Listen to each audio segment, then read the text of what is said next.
नमस्कार. आपल्या सर्वांना एक नम्र विनंती करण्यासाठी हा व्हिडिओ करत आहे.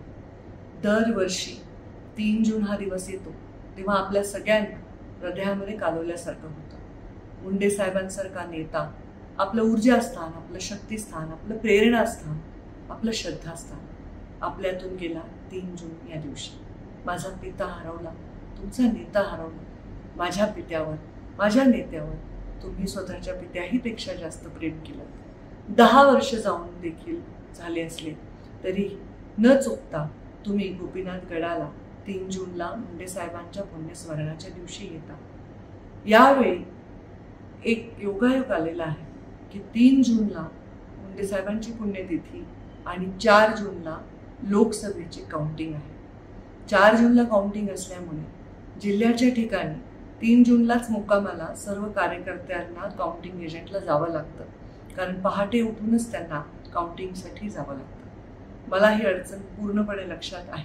आपल्या सगळ्यांच्या इच्छा असून देखील, आपल्याला यायचं असून देखील आपली तळमळ मी समजू शकते. म्हणून मीच ही अडचण दूर करायचं ठरवलं.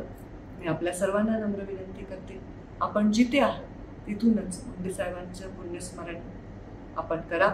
मुंडे साहेबांच्या फोटोचं पूजन करा, एखादा चांगला संकल्प करा आणि आपण यावर्षी गोपीनाथ गडावर नाही आला तरीही चालेल. 4 जूनला मोठा विजयाचा ध्वज घेऊन मुंडे साहेबांच्या चरणी आपण हा विजय अर्पित करूया.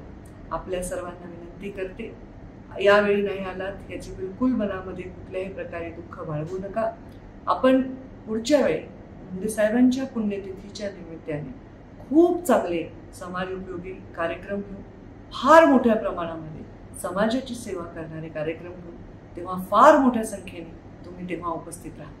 दरवर्षीप्रमाणे आमचं कीर्तन असतं, भोजन असतं, तेही आम्ही यावेळी रद्द केलेलं आहे. कार्यकर्त्यांची अडचण टाळावी यासाठी हे निर्णय मी घेतलेला आहे.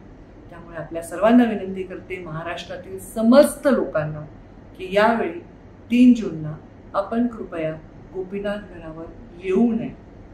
ही विनंती आपण नक्की मान्य कराल आणि माझ्या या विनंतीचा मान राखाल, एवढंच आपल्याकडनं अपेक्षा करते.